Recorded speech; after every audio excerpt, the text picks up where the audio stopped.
Nobody breathed. More than 60 armed bodyguards surrounded an elderly billionaire after a failed assassination attempt turned the most exclusive charity gala in America into a fortress. At the center of the chaos, a frightened plus-size banquet waitress was forced to her knees, accused of helping the attackers. The chief of security pointed a pistol toward her and gave the order. "Search her. If she lies, she doesn't leave this room." She had never met the billionaire before. She had never even heard his voice. Yet as tears streamed down her face, one forgotten Italian word slipped from her lips. Fratellino. The 82-year-old patriarch froze. His crystal glass shattered against the marble floor. Every gun lowered. Every billionaire, politician, judge, and crime boss fell silent. Then the old man whispered 5 words no one expected to hear. "Find out who she really is."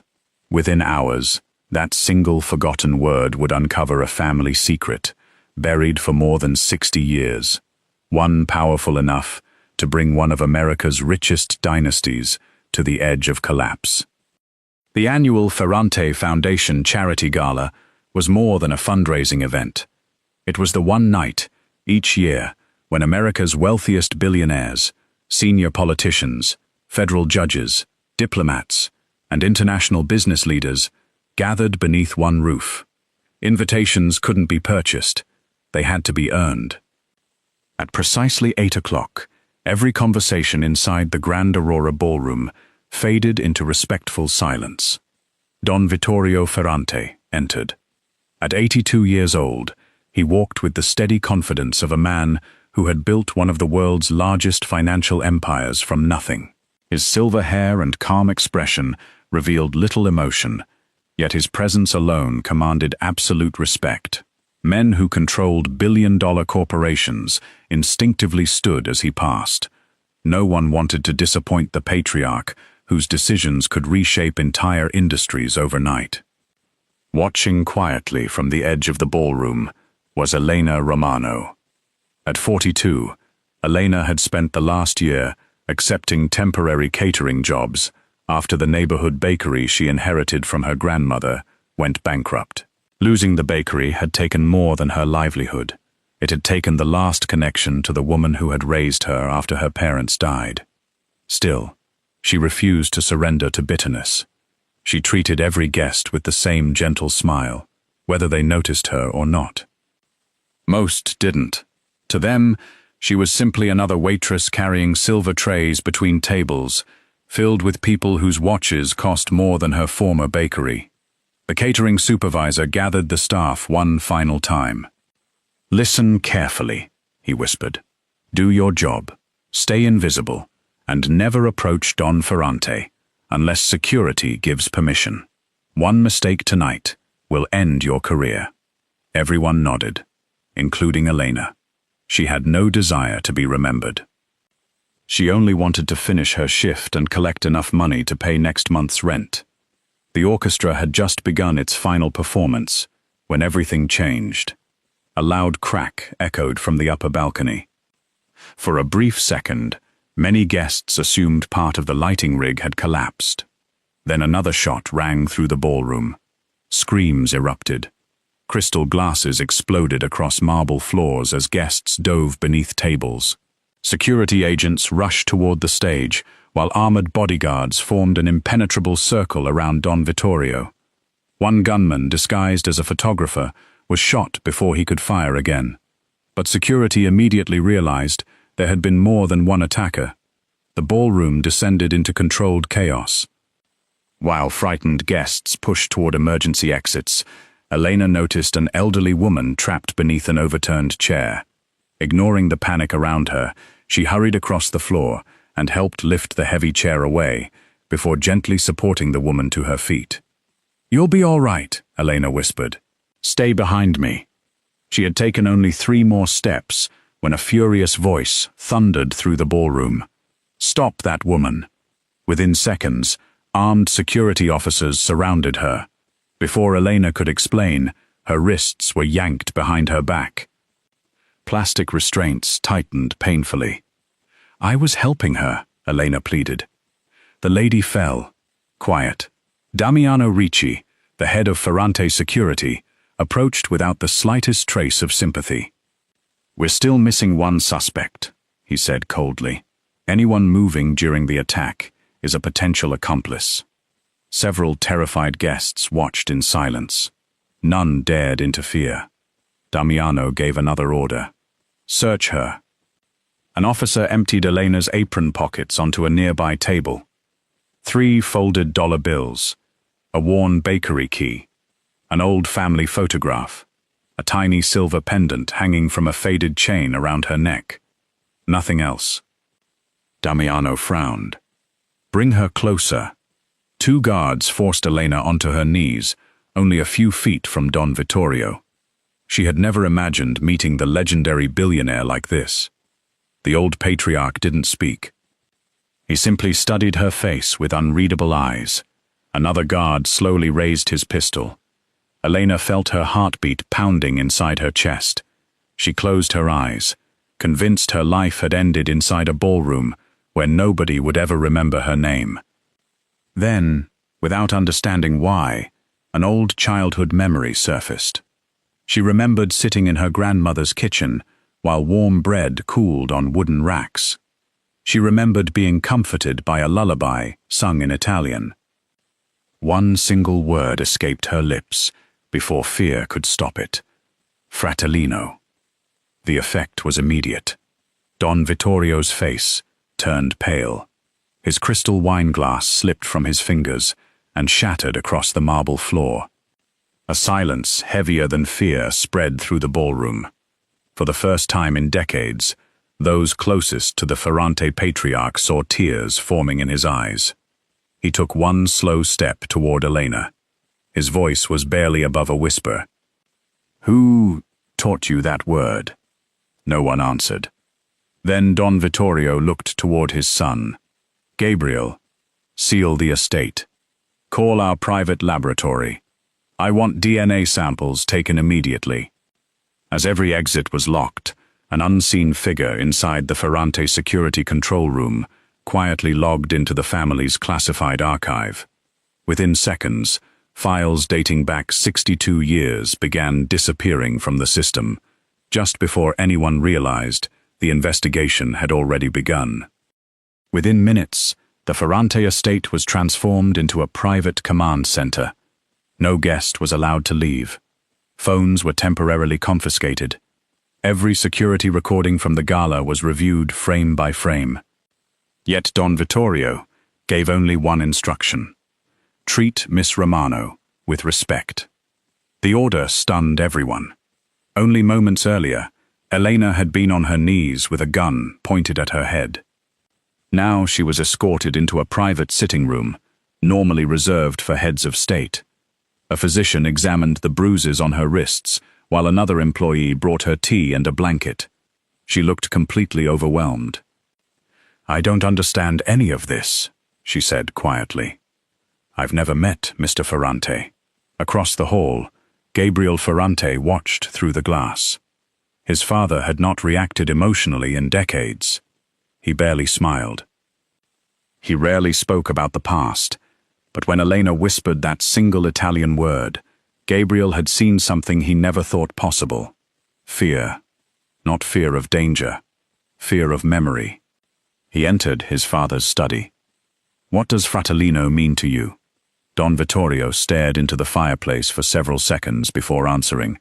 It was the only name my little sister ever called me. Gabriel frowned. But Aunt Isabella died before you came to America. That's what everyone was told. The old man slowly closed his eyes. I buried an empty coffin. Silence filled the room.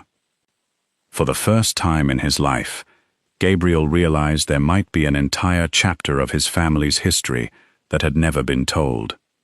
Meanwhile, Elena struggled to answer investigators' questions. Who taught you that word? My grandmother. Was she Italian?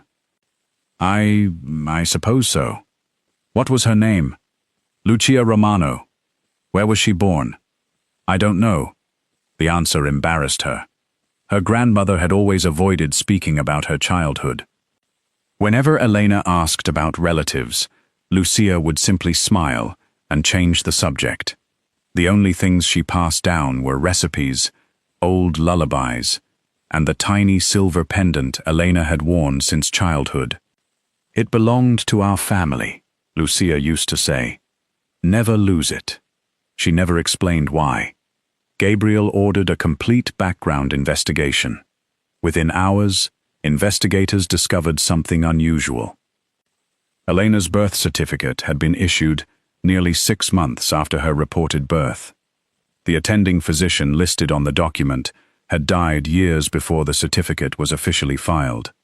The listed address of the maternity clinic no longer existed. Even stranger, no hospital delivery records could be found. Gabriel requested immigration files for Lucia Romano. Nothing. No passenger manifests. No naturalization records. No Italian census documents. It was as though Elena's grandmother had appeared in America without leaving a single official trace. The deeper investigators searched, the more impossible the story became. Late the following afternoon, another unexpected lead emerged. Father Matteo Orsini, an 88-year-old retired priest from Boston, contacted the Ferrante Foundation after hearing rumors about the mysterious waitress. When shown a photograph of Elena's pendant, the elderly priest became visibly shaken. "I've seen that crest before." Gabriel immediately arranged a private meeting. Inside the chapel where Father Matteo had spent most of his life, the old priest carefully held the photograph with trembling hands. "This isn't ordinary jewelry." He pointed toward the faded engraving. It belonged to an old noble family from northern Italy. "The Ferrantes?" Father Matteo slowly shook his head. "No, an even older bloodline." He looked directly at Gabriel. "I remember a frightened young woman bringing a little girl to our monastery more than 60 years ago. The child wore this exact pendant." Gabriel's heartbeat quickened. "What happened to them?" "They stayed only one night. The woman begged us never to reveal their names. She claimed powerful men were hunting the child." Before Father Matteo could continue, another memory surfaced. There was another man with them. A businessman. He donated a great deal of money to the monastery. Gabriel leaned forward. "Do you remember his name?" The priest hesitated. "I believe it was—" A loud crash interrupted him. The stained glass window behind the altar exploded inward. A masked intruder fired a single shot. Gabriel immediately pulled Father Matteo behind a stone pillar, while security agents rushed into the chapel. The attacker escaped on a waiting motorcycle before police arrived. No one was injured, but someone clearly wanted the old priest silenced. That evening, Gabriel returned to Ferrante headquarters, convinced the attack was connected to Elena's past. He hurried into the secure archive room, where investigators had been collecting historical records all day. The room fell silent. Every shelf containing files related to Lucia Romano had been emptied. Storage boxes lay scattered across the floor. Computer hard drives had been wiped clean. Security footage from the archive corridor between 1 and 3 o'clock that morning had vanished completely. Only one item remained: Elena's grandmother's faded immigration application. Across the top, someone had stamped one word in thick red ink decades earlier: sealed. Below it, where the applicant's place of birth should have been, every line had been carefully cut away with a razor blade. Gabriel slowly looked up. This wasn't random. No, this was planned. Someone had been protecting, or hiding, the truth for more than 60 years, and whoever they were, they had just realized the Ferrante family was finally getting close.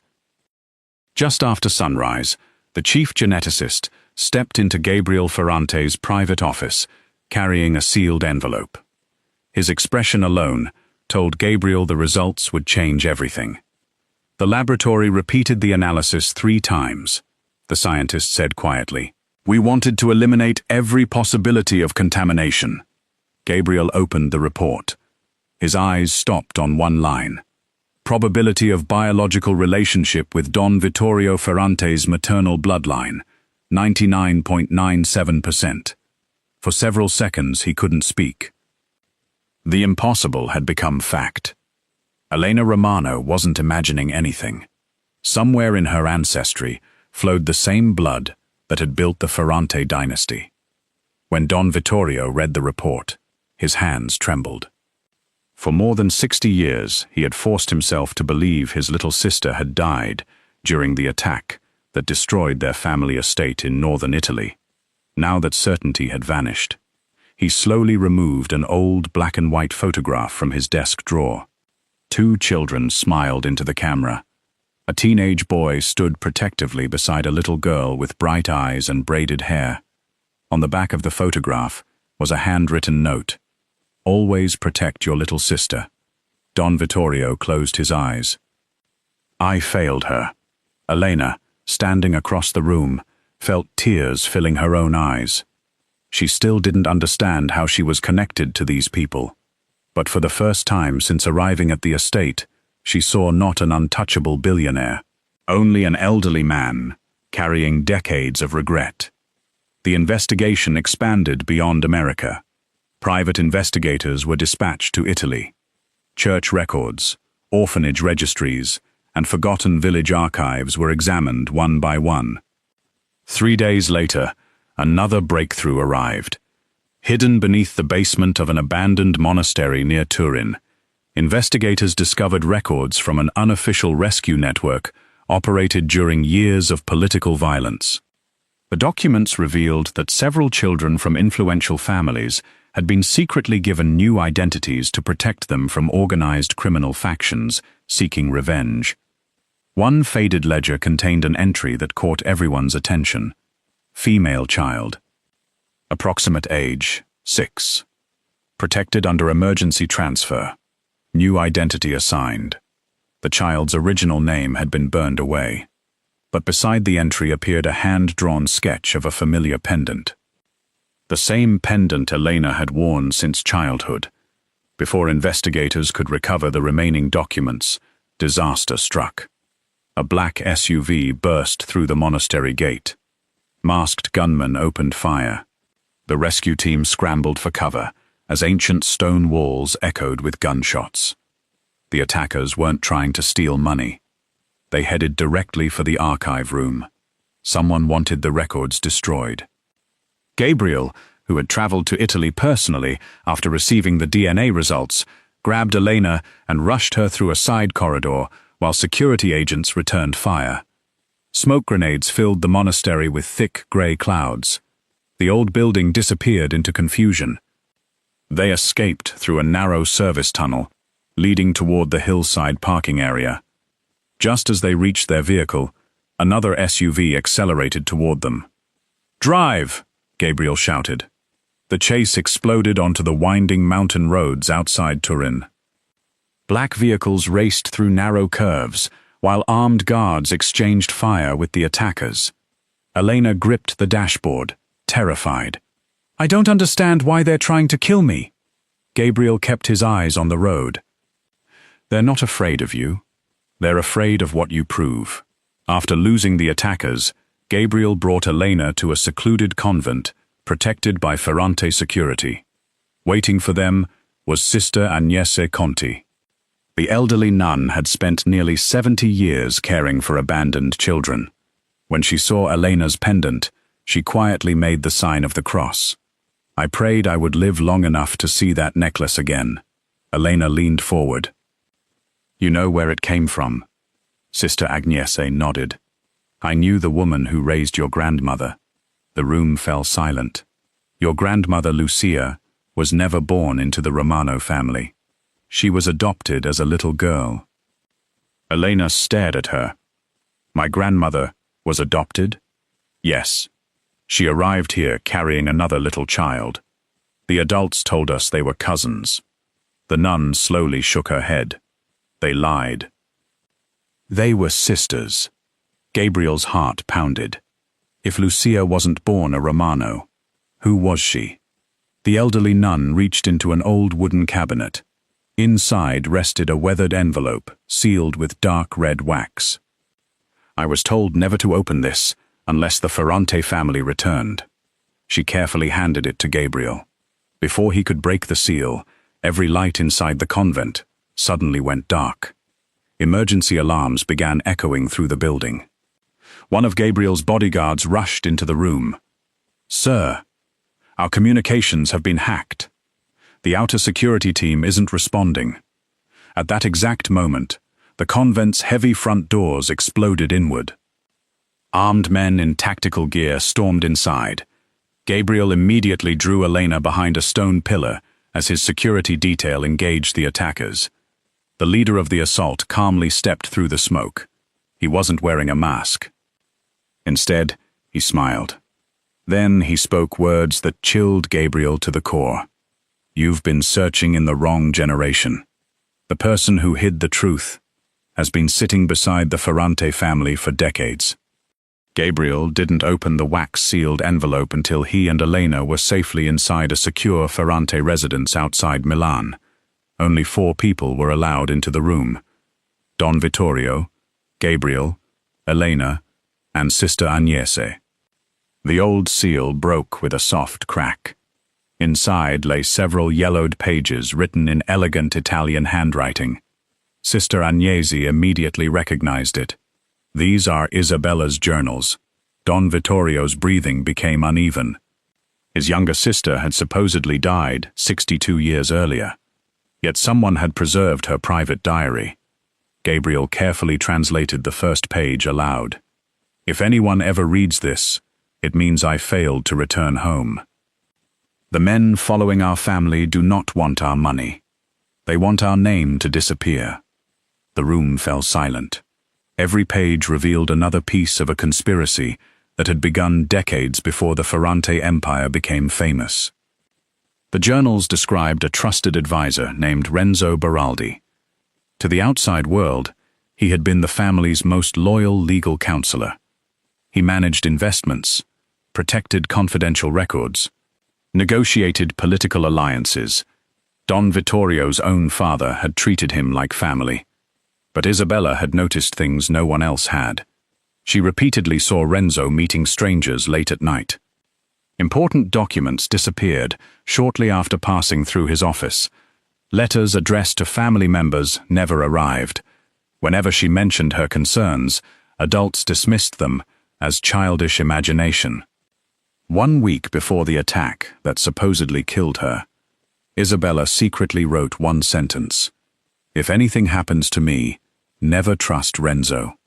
Don Vittorio slowly lowered the journal. His voice shook. "I never saw this." Gabriel looked at his father. "Because someone made sure you never would." Ferrante investigators immediately reopened every surviving company record connected to Renzo Beraldi. What they found was astonishing.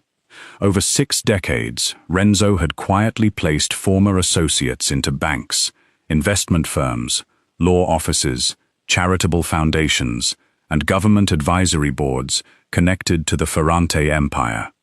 None appeared powerful individually. Together they formed an invisible network, influencing billions of dollars. Even more disturbing, several rival billionaires had secretly received privileged financial information for decades. Every suspicious business victory, every mysterious corporate collapse, every failed acquisition, could now be traced back to confidential information leaking from inside the Ferrante organization. Renzo hadn't wanted to destroy the family. He wanted to control it. Elena struggled to understand why her grandmother had never revealed the truth. Sister Agnese answered quietly, "Because Lucia made a promise." When Isabella realized someone inside the family had betrayed them, she entrusted her little daughter to Lucia. Elena stared in disbelief. My grandmother wasn't protecting herself. No, she was protecting a child, the last living branch of Isabella's bloodline. The nun gently touched Elena's shoulder. Lucia spent her entire life pretending to be ordinary. She refused wealth. She refused recognition. She wanted you to grow up free. Elena remembered every sacrifice her grandmother had made. Working 2 jobs, repairing old clothes instead of buying new ones, selling treasured jewelry to keep the bakery open. She had always believed poverty was simply their fate. Now she understood. Those sacrifices had kept killers from finding them. Back in New York, Gabriel prepared warrants, financial audits, and private arrest teams. He intended to expose every surviving member of Renzo's network at once. Before the operation could begin, however, something unexpected happened. Don Vittorio disappeared. His morning security escort reported that the elderly patriarch had left his private garden for a short walk. He never returned. No gunshots, no struggle, only an abandoned wheelchair beside the fountain. Gabriel immediately ordered the estate sealed. Every surveillance camera was reviewed. One recording finally revealed the truth. Don Vittorio had willingly entered a black sedan. He appeared calm, almost as though he recognized the person waiting inside. Minutes later, the vehicle vanished. A single package was later delivered to Ferrante headquarters. Inside was Don Vittorio's signet ring. Alongside it lay a handwritten note.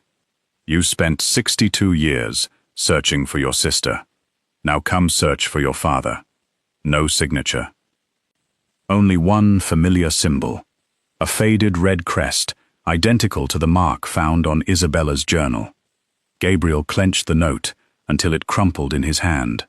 This isn't revenge. It's the final move. That evening, Ferrante intelligence specialists traced an encrypted transmission sent moments before the kidnapping. The signal originated from an abandoned monastery high in the Italian mountains. Property records showed the land had been purchased 40 years earlier by a charitable trust. The trust appeared legitimate, until investigators discovered every board member had once worked under Renzo Beraldi. Gabriel looked at Elena. "They've been preparing this place for decades." Elena swallowed nervously. "Why keep him alive?" Gabriel answered without hesitation. "Because my father knows something they still need." As helicopters prepared for departure, Gabriel quietly reached into his coat pocket.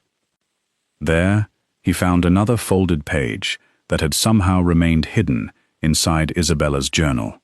He unfolded it. Only one unfinished sentence appeared. "If Renzo ever returns." The rest of the page had been torn away. Before dawn, 3 helicopters crossed the snow-covered peaks of northern Italy. Below them stood an abandoned Benedictine monastery perched on a cliff overlooking a deep valley. Officially, it had been deserted for decades. In reality, it had become the headquarters of the conspiracy that had hidden the Ferrante family's greatest secret for more than 60 years. Thermal cameras revealed nearly 40 armed guards patrolling the compound. Gabriel Ferrante studied the surveillance monitor. "They're expecting us." The commander of the security team nodded. "They've reinforced every entrance." Gabriel's answer was calm. "Then we don't use the entrances." Minutes later, the rescue team descended onto a narrow ridge behind the monastery. A forgotten stone tunnel, once used by monks centuries earlier, led beneath the compound. According to old architectural drawings, it opened directly beneath the wine cellar. The team moved silently through the damp passage. No one spoke. Every step echoed against ancient stone walls. As they climbed the final staircase, Gabriel heard voices above them. One belonged to his father. The other was unfamiliar, but confident. He carefully pushed open the hidden door. Inside the cellar stood Don Vittorio, bound to a wooden chair, but otherwise unharmed. Facing him was an elderly man with silver hair and an expensive tailored coat. Renzo Beraldi, older now, slower, but his cold smile had not changed. "You finally came," Renzo said without surprise. "I knew you would." Gabriel raised his weapon. "It's over." Renzo laughed softly. "No, Gabriel. It ended 62 years ago. You simply refused to see it." He slowly walked toward Don Vittorio. "Your father always believed I wanted his fortune." Renzo shook his head. "I wanted stability. The Ferrante family ruled through emotion. I ruled through order." He gestured toward the monastery. "Everything you call an empire exists because I removed weakness." Don Vittorio finally spoke. "You murdered children." Renzo's expression never changed. "I prevented wars." The silence that followed felt heavier than any gunshot. Without warning, alarms blared throughout the compound. Gabriel's communications officer spoke through his earpiece. "Sir, we've been surrounded." More armed men poured into the monastery from underground garages hidden beneath the cliffs. Someone inside Gabriel's own security team had leaked the rescue plan. Almost instantly, confusion spread. Several Ferrante bodyguards turned their weapons, not toward Renzo's men, but toward Gabriel's unit. The betrayal was complete. Damiano Ricci reacted without hesitation. He stepped between Gabriel and the traitors. "Get your father out! I'll hold them." Gunfire erupted inside the ancient monastery. Stone columns shattered. Centuries-old stained glass exploded across the floor. Gabriel and two loyal guards cut Don Vittorio's restraints, while Damiano's team fought to keep the attackers back. As they escaped through the monastery library, Elena made a discovery no one else noticed. One bookshelf had shifted during the explosion.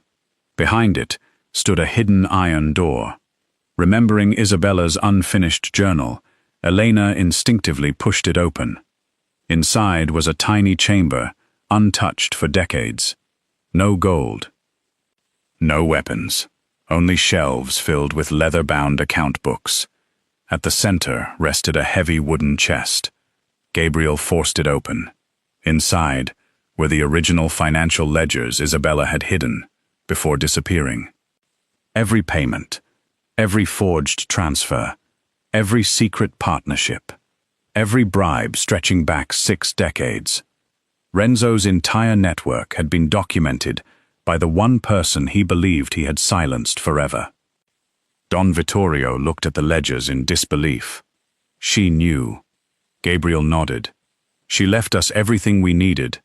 Renzo realized what had happened. For the first time, fear appeared in his eyes. He ordered his remaining followers to destroy the archive. But greed proved stronger than loyalty. Several of his longtime associates lunged toward the chest themselves. Each believed the documents could be exchanged for immunity. Arguments turned into shouting. Shouting turned into violence. Within seconds, Renzo's own allies were pointing guns at one another. The conspiracy that had survived 62 years collapsed from within. Gabriel seized the opportunity. His team rushed Don Vittorio and Elena toward the escape tunnel, while security officers secured the ledgers. Outside, helicopters circled overhead.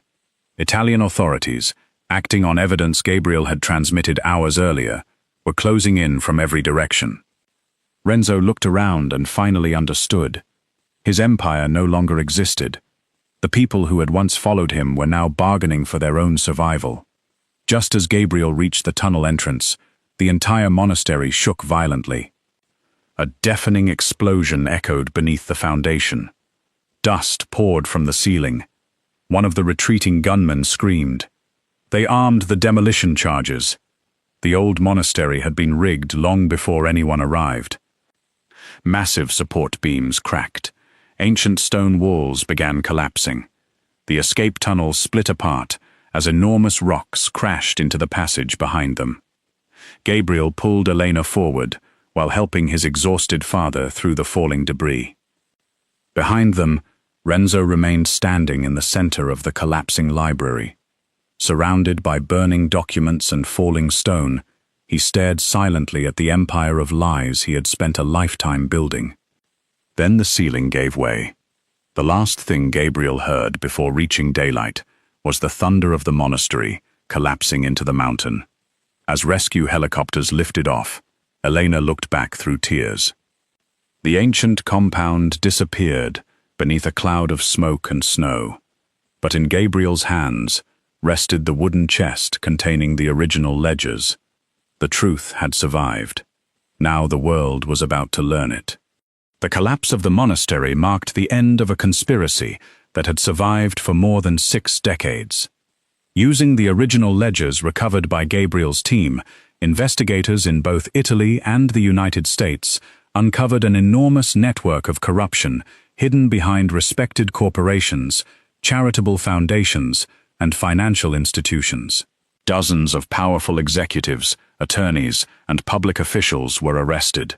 Assets worth billions of dollars were frozen, while the Ferrante family publicly released every document, proving how the conspiracy had manipulated their empire for generations. For Don Vittorio, however, the greatest victory had nothing to do with wealth. It was truth. Several weeks later, specialists completed the final genealogical investigation. The results confirmed what Isabella's journals had already suggested. Elena Romano was not merely connected to the Ferrante bloodline. She was Isabella Ferrante's granddaughter. The little girl everyone believed had vanished forever had survived through the courage of ordinary people who chose compassion over fear. When reporters asked whether Elena would accept a senior position inside the Ferrante empire, she surprised everyone. She smiled gently and declined. "My grandmother never wanted me to live chasing power," she said. "She taught me that feeding hungry people is worth more than owning another building." Instead of moving into the Ferrante estate, Elena reopened a neighborhood bakery in the same community where her grandmother had raised her.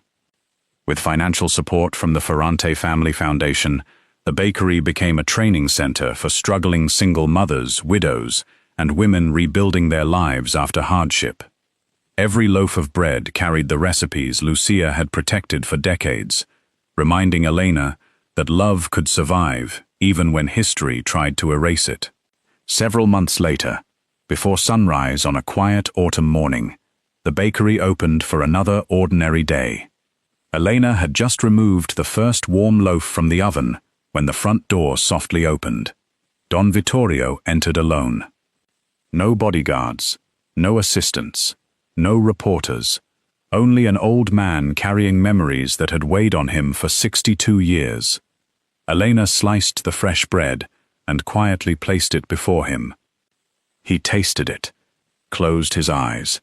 For a long moment, neither of them spoke. Then tears slowly rolled down the old patriarch's face. "This," he whispered, "tastes exactly like my mother's kitchen." He reached across the wooden table and gently took Elena's hand. "I spent most of my life believing I had lost my family forever." His voice trembled.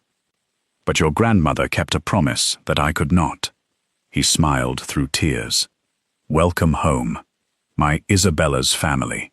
Outside, the morning sun slowly rose over the small bakery.